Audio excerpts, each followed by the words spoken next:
आखिर करना क्या चाहती है? मुझे लगता है इतनी बड़ी समस्याएं, इतनी बड़ी परिस्थिति, इतनी बड़ी दुनिया, इतने सारे लोग और उनकी समस्याएं, उनकी मांगे, उनकी जरूरतें, हम इस परिचय के इस प्रस्तावना में हम अपने शब्दों में भी उसको जाहिर नहीं कर सकते।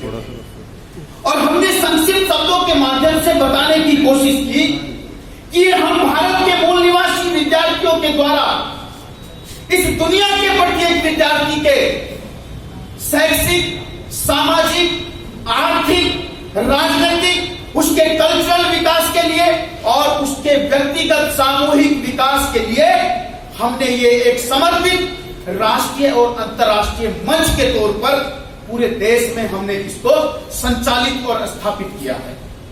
मतलब भारत के, दुनिया के विद्यार्थियों के लिए हम सिर्फ मूल निवासी विद्यार्थी की बात अब नहीं कर रहे हैं।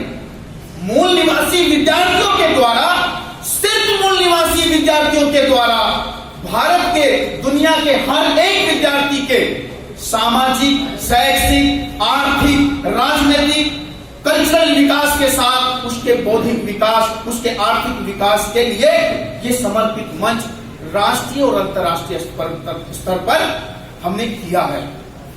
और इसके माध्यम से पूरे देश में जो संसदीय व्यवस्था है भारत में, उस संसद के अंदर रहने वाला जो प्रतिनिधि जो जाता है, उसका काम क्या है और इस देश की जनता का उस प्रतिनिधि के प्रति और उस प्रतिनिधि का इस देश की जनता के प्रति, इस देश के प्रति, इस देश के लोगों के प्रति और जिस समाज से वो प्रतिनिधि गया, क्योंकि भारत में डेमोक्रेसी है और डेमोक्रेसी में प्रतिनिधि की व्यवस्था है। वो प्रतिनिधि अपने बेजुबान, अपने कमजोर समाज की तरफ से एक जबान बन के भेजा जाता है। उसकी जो जिम्मेदारी है अपने देश की, अपनी देश की जनता के प्रति, उसको हम इस विद्यार्थी संसद से, इस देश के विद्यार्थियों के द्वारा, इस देश के विद्यार्थियों की मंशा के रूप में और इस देश के विद्यार्थियों के बौद्धिक स्तर से प्रदर्शित करना चाहते हैं। हम निर्माण करना चाहते हैं इस देश के प्रत्येक विद्यार्थी में कि वो एक लीडरशिप क्वालिटी डेवलप करे। आखिर हम ये करना क्यों चाहते हैं? आखिर इससे होने वाला क्या है? हम विद्यार्थियों को, जैसा कि हम टीन एज में या हम यंग एज में या हम ओल्ड एज तक भी ये समझते हैं कि मुझे सामाजिक गतिविधियों से, सांगठनिक गतिविधियों से, एकता से आखिर व्यक्तिगत लाभ क्या होगा। तो आप देखिए, हम इस विद्यार्थी संसद के माध्यम से एक एक व्यक्ति के विकास की बात कर रहे हैं। तो विकास में ही लाभ है, हित है, और उस हित में ही समाज का हित है, और उस समाज के हित में राष्ट्र का हित हम कैसे कर सकते हैं, ये हम विद्यार्थी संसद के माध्यम से पूरे देश में हर राज्य स्तर पर इस कार्यक्रम का आगाज कर रहे हैं। साथियों, आप सबके मन में एक सवाल होगा कि आखिर ये मूल निवासी विद्यार्थी संघ क्या है। हमने विद्यार्थियों के संगठन बहुत सुने हैं, लेकिन इन्होंने मूल निवासी विद्यार्थी संघ क्यों बनाया, ये एक सवाल हमारे विद्यार्थियों के मन में है।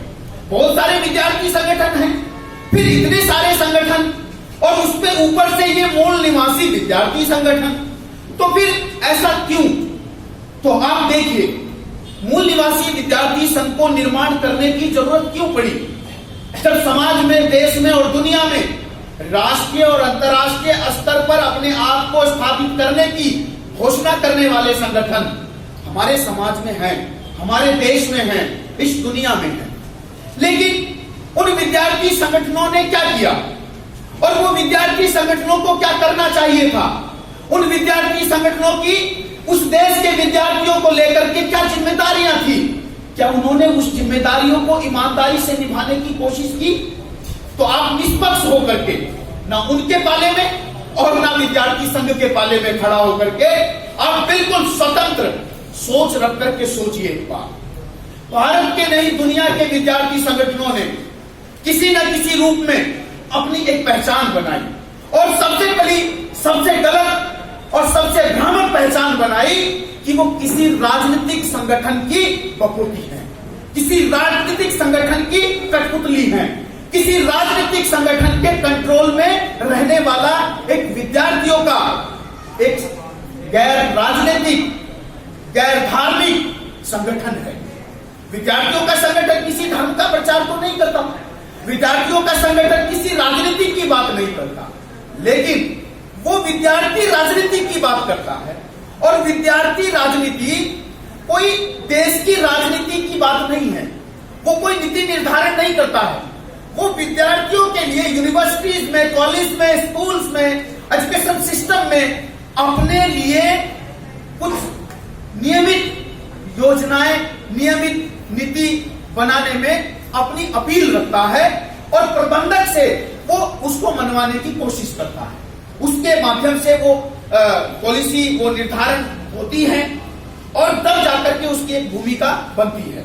लेकिन एक विद्यार्थी संगठन किसी भी रूप से एक तरह से सामाजिक संगठन होता है, एक तरह से कल्चरल ऑर्गेनाइजेशन होता है, एक तरह से एजुकेशन सिस्टम की तरफ लेकर चलने वाला एक एजुकेशनल ऑर्गेनाइजेशन होता है। बट आप भारत में देखिए, भारत में विद्यार्थी संगठन सामाजिक संगठन होने के नाते कल्चरल सभ्यता के तौर पर सभ्यता के विकास की बात करने वाले संगठनों के माध्यम से वो काम नहीं करता है। वो सामाजिक संगठन मतलब समाज का संगठन, और समाज राजनीति के लिए नहीं होता है, राजनीति समाज के लिए होती है। मतलब राजनीति शाखा है और समाज एक वृक्ष है। लेकिन आप ये पूछ के देखिए अपने आप से और उन लोगों से जिन्होंने विद्यार्थियों को संगठनों से जोड़ा कि विद्यार्थी संगठन किसी राजनीतिक पार्टी, राजनीतिक दल के नियंत्रण में काम कैसे कर सकता है, और एक सामाजिक संगठन किसी एक व्यक्ति के, किसी एक संगठन के नियंत्रण में काम कैसे कर सकता है। तो आप देखिए, जितने भी भारत के विद्यार्थी संगठन है, पहले तो वो किसी राजनीतिक संगठन के नियंत्रण में, प्रभाव में, उनके एजेंडे पे काम करते हैं। फिर किसी न किसी सामाजिक संगठन के नाम पर भी वो सरेंडर करके काम करते हैं। उनको पहले से निर्धारित एजेंडे पकड़ा दिए जाते हैं और वो उसको ही लेकर के काम करते हैं। लेकिन मूल निवासी विद्यार्थी संघ का निर्माण क्यों किया?